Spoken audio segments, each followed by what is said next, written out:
Game after game, we try to challenge ourselves. For Detroit, we wanted to, first of all, to write a story that would be incredibly bending, which means the most non-linear story that we've ever created. And we wanted really the player to have the possibility to change the story, change his own journey. When you're writing at Quantic, you're writing for an interactive medium. You know, when you're working in television, you'll put a character in a difficult situation, and you as a writing team will argue about what would that character do.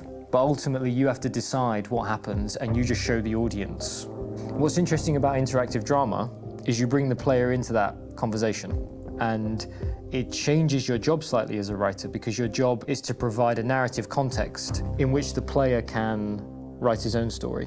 You're giving him this kind of narrative Lego that he's going to snap together into his own shape.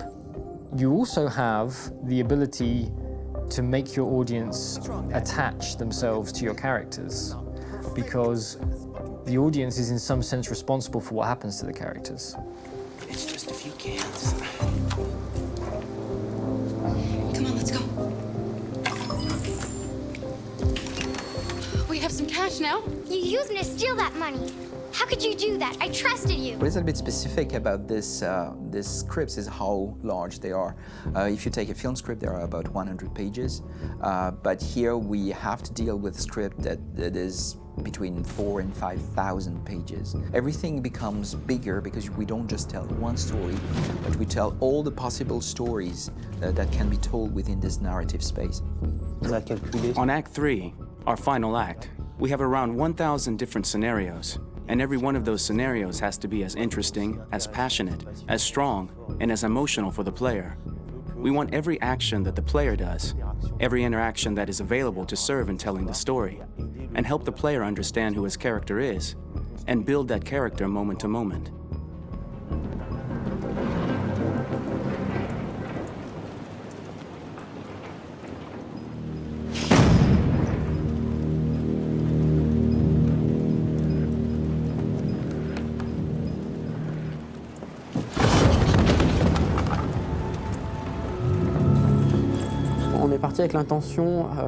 We started with the intention pretty early on that we would never lie to the player. So we implemented a visible tree structure in the game that players can consult during a scene or at the end of it, which shows exactly what they did and what they missed. There are games out there offering world exploration. We offer narrative exploration. You know, keeping control of such a wide and large story is a huge challenge. So same thing when you shoot with actors, because you will need to shoot many different versions of each dialogue, of each scene. For actors, it's a huge, huge challenge. Because of the style of the game, you have so many different ways that the character can go. Every decision, it's what I call kind of choose your own adventure. Like every decision that the player makes, it's going to open up 40 more pages of material and experience that ties in, which means as a performer, you have to try to continue to make things feel real that the player might not ever see, but also that in performance, it's not always connected to a previous act. It's grueling, it's hard work, but it's a great team, and I enjoy doing it. I was really frustrated, until I got to this point where I kind of was able to step outside of my own experience and even in a lot of ways my own process, and be able to step outside of that and okay, this is something new, what do you need? How do I meet you there? How do I give you what you need and still feel like I'm doing what's right? And once I did that, then all of a sudden it got really fun. It was much freer, and having to approach it in a new way and think about the player and think about how it serves them and what I'm doing for them or what I'm letting them into. It's really, I think, helped me grow in general. Remember, there's nothing on the left. That's a wall, so it's probably all there. And then make her come first, close. But I think you would go first to check that it's safe. Okay, sure.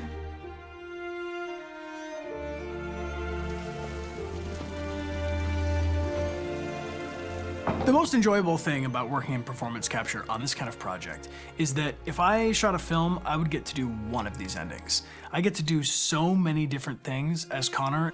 Your head goes all over the place because you're trying to keep track of basically 4 different storylines for each different response. What's the name of my dog? Buddy? Scout. I think it's Jack. I can't remember. So I worked with physicality a lot because it was a good way to anchor myself in these different rings of the tree. As the story grows out, I know where that is physically in my body, and then I can switch more continually on set, and it'll be entirely up to the player to determine what order those things come out and what they look like from a distance. Like if you're playing through it, the culmination of all of that will be their version of Connor. I'm faster than you, and I don't feel pain. You don't stand a chance against me. Listen, asshole. If it was up to me, I'd throw the lot of you in a dumpster and light a match to it. Shooting action scenes at Quantic Dream is a real challenge, because these are scenes where the storytelling has to continue.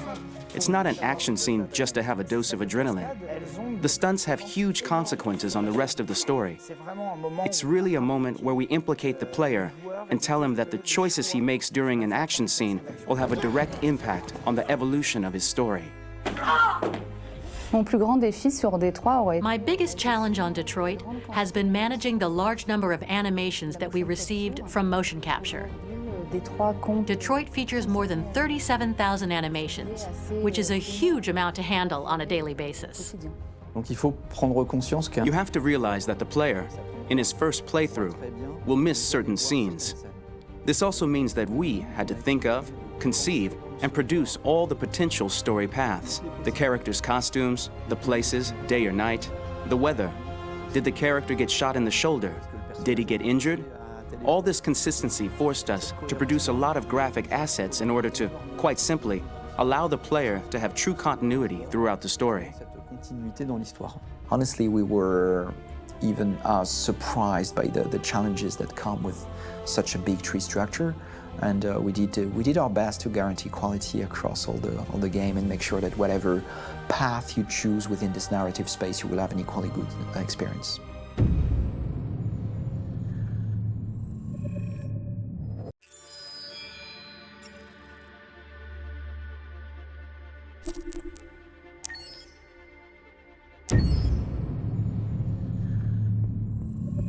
Detroit Become Human was produced over a period of 4 years. Here in Paris, we have a team of about 180 people. And to that, we need to add also all the outsourcing with our partners in the Philippines, in China, Vietnam, and in India.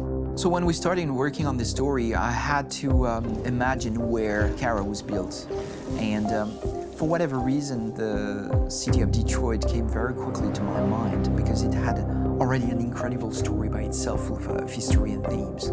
So we traveled there with the team and we were really moved by what we saw, and we could really feel the desire to fight and really be born again. And we just continued this curve, this growth, and just imagine what Detroit would be like if the Android industry was, using these huge factories to build androids there. A very strong element in Detroit is that there's a lot of industrial wasteland and a lot of nature too, and for us, the graphic designers, it was an incredible playground. The destroyed zones which we wanted to preserve, we appropriated them to turn into something else. Then in the areas that needed to be rebuilt, we were able to imagine our Detroit of the future. We didn't want to make a science fiction universe, but a world of anticipation. If we chose science fiction, we could have imagined flying cars, extraterrestrials, but those things are very far from our current everyday life. Anticipation is more about gleaning from our contemporary reality, the one we know, because Detroit is set in 2038, and 2038 is tomorrow. The difficulty we had was sticking to reality. That is to say, technology becoming more and more invisible, a lot more elegant, and at the same time, making it visual. So all the computer equipment, autonomous cars, we simply had to invent. They are in fact very technological objects, but at the same time remain very credible and ingrained in reality. To create a cohesive universe in the fashion and clothing of the human characters in 2038, I didn't want to put an accent on strange shapes, or really vibrant colors, and things we wouldn't know. That I wanted to keep for the androids. The goal was to create something familiar which we can identify with in this future setting. Working on the artistic direction for the androids was a bit special because this is a project about the place they could occupy in the human world. It was out of the question for them to be too beautiful or too perfect. They had to correspond to every social class, rich and poor. Inspired by everyday utilitarian clothes, I brought a modern touch by adding dynamic display surfaces, the armband we can see on the side, the triangle on the front and back, an LED. Like that, there's no confusion. Wait. You're standing in Android? All right, now. We need to go. You can't do that. Why aren't you sending a real person? Once we cast the actors, we travel to meet them in order to scan their faces. We record the structure of their face with the scan. And we record the colors and patches of skin with photography. Once we have this information, we will use this as a basis for modeling and creating the characters. The artist will make it more realistic, but will also enrich it. He will propose ideas which we will develop together. Finally, we will have a character with character who corresponds to the project and the world. When the actors come to Quantic Dream, we show them the design, what their image will be, and what they will look like in the game. This extra information gives them another dimension and color to connect with emotionally. It helps them think about how to play their character. Your mission. That's all you care about, huh? You should consult a professional who can help you. Beat it, you hear me? Get the hell out of here! So there are 3 types of shoots at Quantic Dream. Shooting and performance capture, where you capture the whole actor, his voice, his face, and his body. These shoots are obviously done with American actors because the game's original version is in American English. After that, there are the body-only shoots, representing around 250 days of filming, while the performance capture is 100 days of filming. Now, body-only shoots, there are 2 types. There are the action shoots and the technical shoots, which are mokit shoots. Mokit is when the player controls a character on the screen, and he moves in an environment to explore it. This is of particular importance at Quantic Dream, and therefore we shoot a lot to offer a unique context for each scene and each character. To prepare a motion capture shoot, we first get together to look at the sets we need, the animations that we want to shoot, which ones need to be grouped together, or which ones need to be cut and shot at another time, so that we get the most out of the shooting day. This often means shooting scenes out of order, especially those with big props or accessories, like a big car, for example. So we shoot all the animations related to that particular prop first.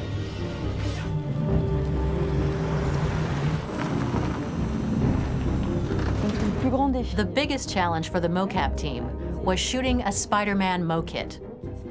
We had to build a wall and attach an actor to a harness with cables so we could pull him up and render him climbing.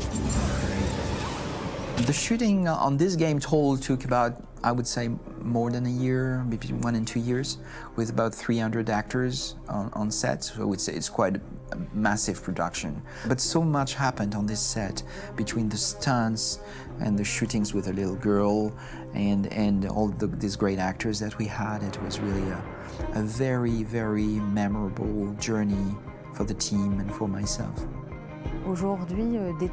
Today, Detroit has over 37,000 animations. When we retrieve the motion capture data, it's just a cloud of points, which represent all the markers worn by the actors. From this cloud of points, we have a phase called retargeting, which gives us a skeleton. This skeleton will be applied to the characters of the game. There is still work to be done, but this gives us the main movements. Since we are working on something very realistic, we must recognize the actor and also recover all the emotion he expresses in his performance. We use a system of facts, an identity card for each actor. We make the actor do a whole range of facial expressions. Then we recover all the expressions and paste the animations on a puppet that Jan has prepared. I then recover and refine these poses. I might stretch the lip, reinflate a cheek, tiny details that make the finished product really capture the actor. Because of the nature of our mocap system today, when we receive the animations, we're missing eye movements, and so the character has that dead look. He really has no eyes, so then it's a big part of the work for the animators to find the regard of the actor in relation to his position, in relation to the body, etc. It was crazy when I saw the newest model for Kara, because they've been working on it and working on it, and this was the first time I literally jumped in my seat. It not only looked so much like me, it was the fact that it looked so lifelike. It wasn't that it looked just like it was a camera, it was something else, you know, but it looked alive. It's exciting, and it's kind of terrifying. Game after game, we learned the rules of optics and filming, and our goal with Detroit Become Human was to have cameras that would actually emulate the optics of a real physical camera. So basically dealing with real-world imperfections was our main task, and just to make cameras look as real as we can. Once the animations are shot and processed by the animation department, integrated and polished, we film them. That is to say, we really do a mise en scène, as in cinema. The real difficulty of our job is to know if these cameras are telling us something. Are they in the emotion of the scene? Do they describe exactly what the action must convey, what must be felt? The most important challenge for me was one of the final scenes where Markus decides to start the revolution and go to the battlefield. Very quickly, we imagined this to be a huge sequence shot. We wanted the feeling of a cameraman running behind us while showing Markus, the androids who help him, the person shooting at us, etc. Above all, it was necessary to say to oneself, this scene is very violent but does not glorify war. On the contrary, that war is something improbable and absurd. It was really a fun challenge. The idea was to say we have 3 characters. We would like each of them to have a specific cinematography. We wanted Kara to be much more filmed with some kind of handheld camera, to have something very living, very breathing. For Connor, we wanted something very cold and very perfect. And for Markus, we wanted something epic and spectacular. So it was about the filming, but it was also about the photography. So we worked with a director of photography to give each character a different lighting, different key colors. Each of them would have their own worlds. And finally, we worked with the composers, so they would create a specific sound for each character, so each would have his own world and his own style.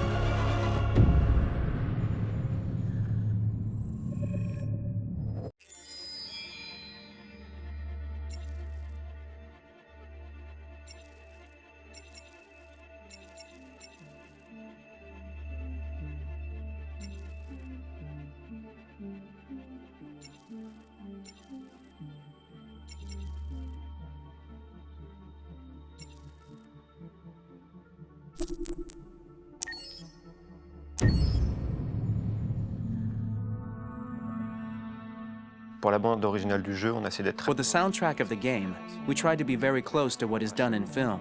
We were constantly asking at each place in the game, why are we putting music here? What is it going to say? So we focused the music on bringing emotion, which is interactive and supports the character's arc. I'm sorry, honey. I'm sorry. I'm sorry. You know I love you, don't you? You know I love you. We make games that are very narrative. We're really into interactive drama, so the soundtrack also had to go in that direction, supporting the 3 characters' very different stories. We really wanted 3 colors, 3 musical sound identities, and from there, having 3 composers made sense, since the story of Kara, Markus, and Connor are all completely different.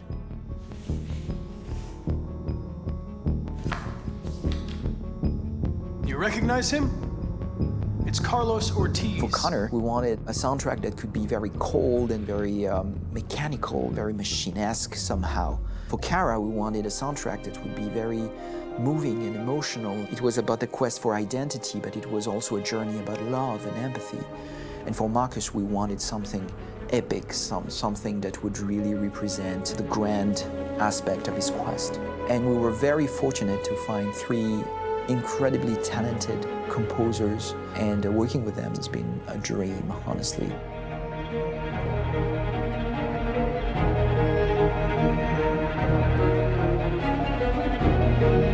My name's Philip Shepherd, and I'm a composer and a cellist and a producer, and today we're at Abbey Road Studio One, which is my favourite studio in the world, and today we're recording the soundtrack for Kara from Become Human.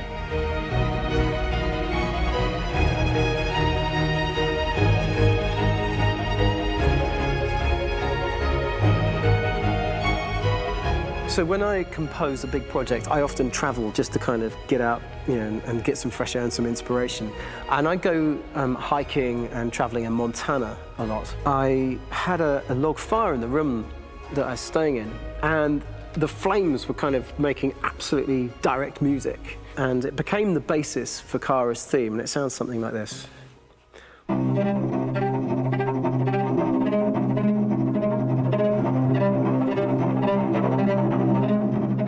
Now, over the top of that, I found a little theme that just seemed to fit over the top, which is taking Kara's name, Kara, Kara, and just using like a two-syllable motif, and it sounds like this. We're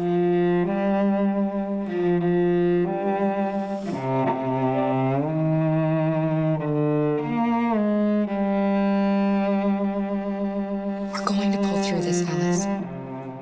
As long as we're together, nothing can hurt us.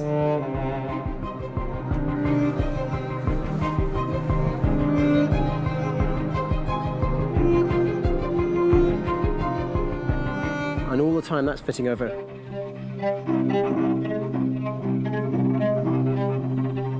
So it kind of works in lots of levels. And in fact, every single theme in the score has one of those elements built into it, and it becomes sort of the DNA of every single tune.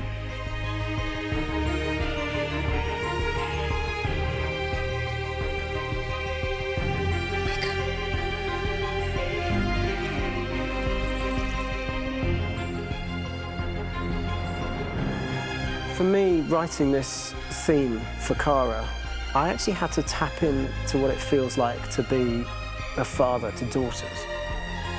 I really had to tap into everything I feel about my daughters and thinking, well, if I had to write music for them and that sense of trying to protect them but also give them the freedom, that's totally where it came from. Because each composer has been given the sort of narrative responsibility for very different characters, I haven't had to sort of go into other styles. I can actually be very loyal to this particular character and sort of hopefully encapsulate her. But it means also I've suddenly become very connected to this character. And if for some reason it goes to game over early, I'm getting mortified, you know? They're over there! Starting a new project, for me personally, it's always finding the right tone, finding the right color, I like to call it. For me, it's finding that right texture that actually sits against picture really well. One of the biggest things is I created custom instruments for Connor.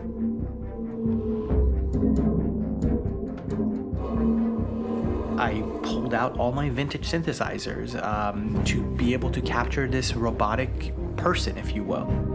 My approach to all of these custom instruments is that I hear the sound in my head. And either I could just come into the piano and just be like, all right, so I'm gonna just get on the computer and just create it. I rather be able to play these instruments physically. Oh, that's nice. You can do that.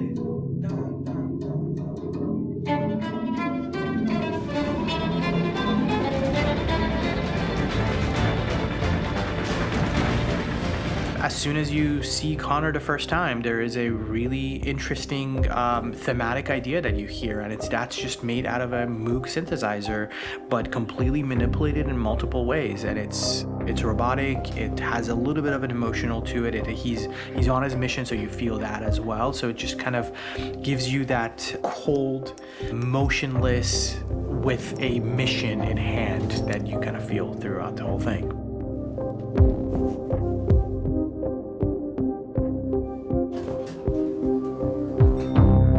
Because the music evolved, one of the things that I was very weary and I was very kind of focused on was the way that the music has to evolve. So my idea behind it was that Connor is a singular android that could at any point become a deviant or could actually stay as an android. So I created a more or less an Connor theme, and then I was able to just manipulate it in different aspects of it. Is everything okay, Lieutenant? Chris was on patrol last night. He was attacked by a bunch of deviants. I'm a human being writing for a robot. And throughout Connor's journey, he meets someone, he meets a partner. So how do you deal with a robot feeling? And I've met a partner that I'm gonna work with, or all of a sudden he sees a dead body. Does this robot have an imagination? Does this robot have a feeling? And if yes, how do you translate that into non-emotional music? So basically at any point I was just like, I can't do this, and then I just do it. Property was damaged and fires continue to rage in several major districts across the city. Some people are asking, have androids become a threat to our security? When I first started really digging in on Markus, the one thing that I really tried to capture was the transformation process. You know, Markus is this android that evolves over the course of the game and really goes from kind of figuring out that he's more than just an android. You know, he's starting to develop kind of a human soul in a way. Try to imagine something that doesn't exist, something you've never seen. Now concentrate on how it makes you feel and let your hand drift across the canvas. The other side of Markus that I really latched onto was that he almost became a savior for a lot of the other androids in the game. So when I started developing the theme for Markus, I really made it like a church hymn.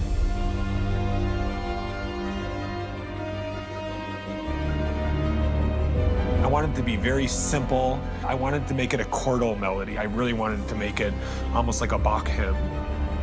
The tough thing with that is it had to be recognizable. If I made it too complex from a harmonic standpoint, it would be hard, I think, for people to kind of pick it out and recognize it. It's very acoustic derived, but it's also been treated with a lot of effects and things to kind of put it into the space that I felt the sound should be in. It can be beautiful, it can be haunting, it can be extremely powerful from an action standpoint, and I'm really happy with the way it turned out. The music is there, but it's subliminal and it's emotional, and people are feeling it, and it's not distracting. And that's tricky with a game like this, where you have to have a lot of ins and outs like that, where the music kind of has to get in and out of these moments. This is a war we're fighting with the humans. If we fail, they'll destroy us. I think the game's been put together so well where I just wanted to make sure that I wasn't ruining the emotion.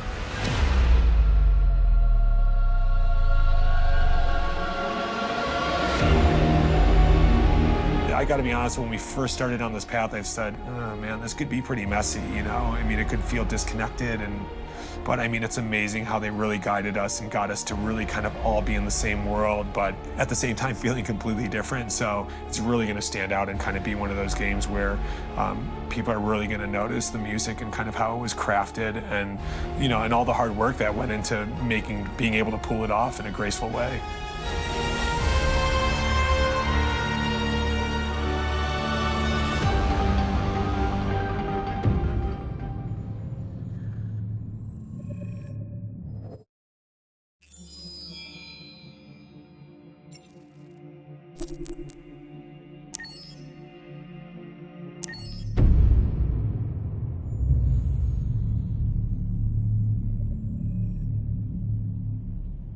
For starters, what should I call you?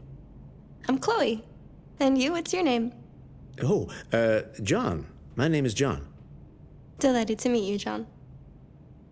Could you tell us a little about yourself and what you can do, Chloe? Of course. I'm the first personal assistant built by CyberLife. I take care of most everyday tasks like cooking, housework, or managing your appointments, for example. And I understand you're the first android to have passed the Turing test. Could you tell us a little more about that? I really didn't do much, you know. I just spoke with a few humans to see if they could tell the difference between me and a real person. It was a really interesting experience.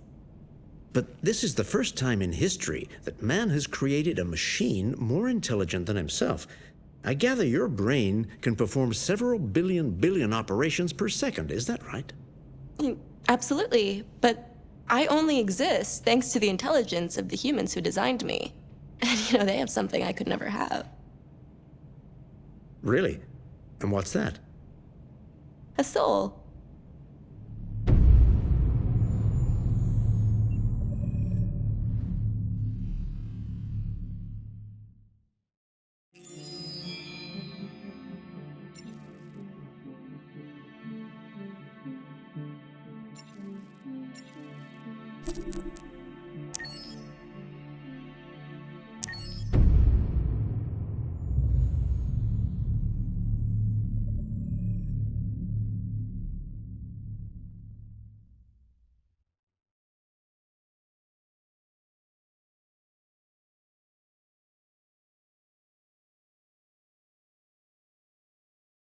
Hold on, just a little while longer.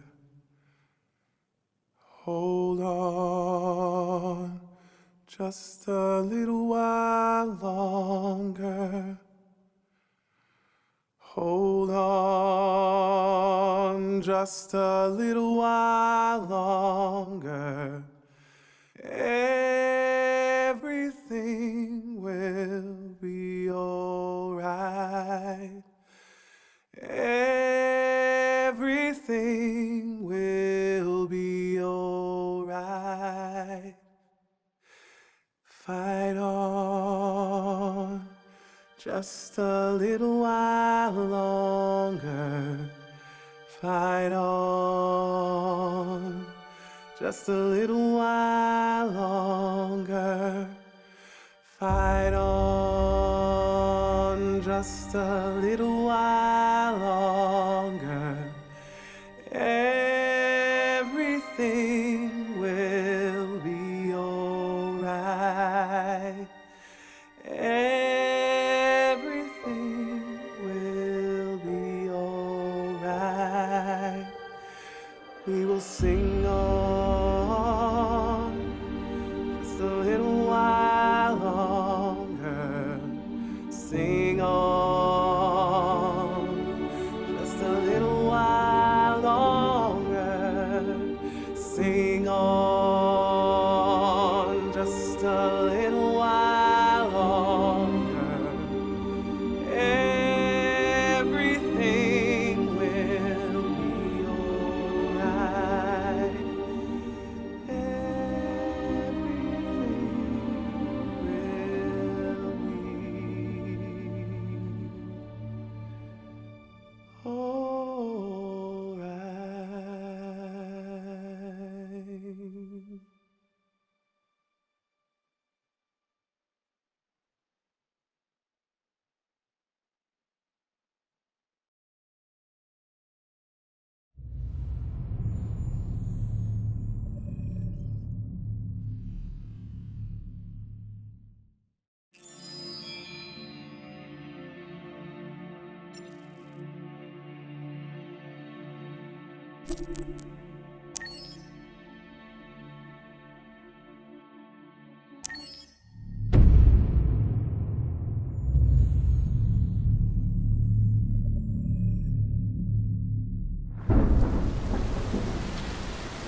Rock-a-bye baby in the treetop. When the wind blows, the cradle will rock. When the bough breaks, the cradle will fall. And down will come baby, cradle and all. Rock-a-bye baby in the treetop. When the wind blows, the cradle will rock. When the bough breaks, the cradle will fall.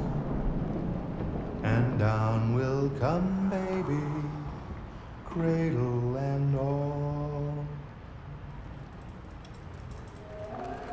Rock-a-bye baby in the treetop. When the wind blows, the cradle will rock. When the bough breaks, the cradle will fall. And down will come baby, cradle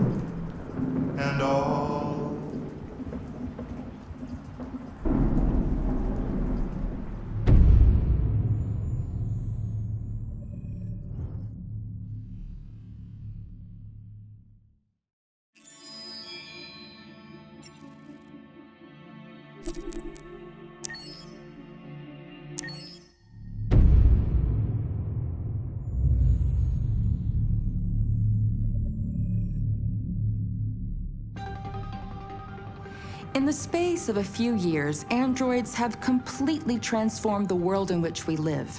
By letting androids into our homes and factories, the CyberLife company has made them everyday technology. The founder of CyberLife, Elijah Kamsky, is a very discreet man.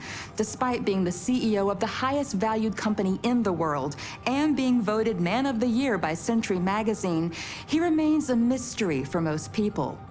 That's why we at KNC are so excited to be here as CyberLife opens its doors for the first time. Elijah Kamsky, could you please tell us where we are? Certainly, and welcome. We're currently in CyberLife's production center in Detroit, where all models are designed and manufactured. More than 10,000 androids come off the production line every day. Fascinating. Could you tell us what your goal was when you founded CyberLife? Well, I simply wanted to use technology to carry out all of our most annoying and repetitive tasks, so we'd have more time to enjoy life. I imagine you must have faced many challenges. Yes, there were technical challenges, but the hardest thing was to design an object that we would want to welcome into our homes.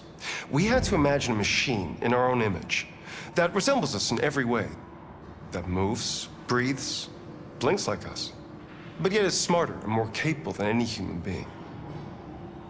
Let me show you around. We're here in Production Unit 4. Could you explain in a few words how the androids are made? Sure, yeah, it's very simple. We use machines to manufacture machines. The removable parts are assembled on a production line, and then we apply a synthetic skin to the whole body. A human operator checks the cognitive abilities with a pre-established protocol, and finally, the android is conditioned and sent out throughout the country. Here's the result. Say something. Hello.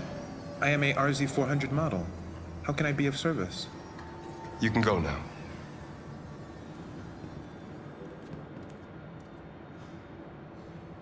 Our androids are already replacing humans in many fields. For example, they represent more than 80% of all university professors and 63% of all medical staff.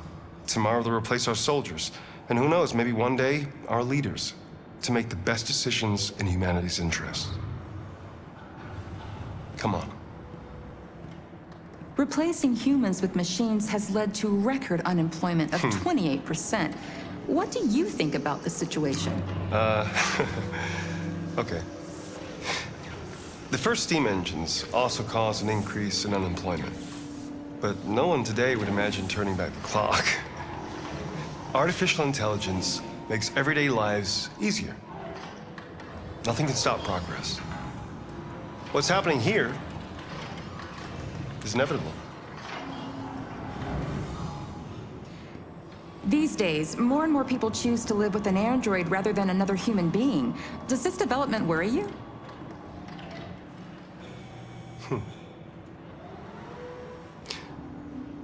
Everything's much easier with an android. They obey your orders without ever complaining. They can cook, discuss philosophy with you, have intimate relationships according to your design.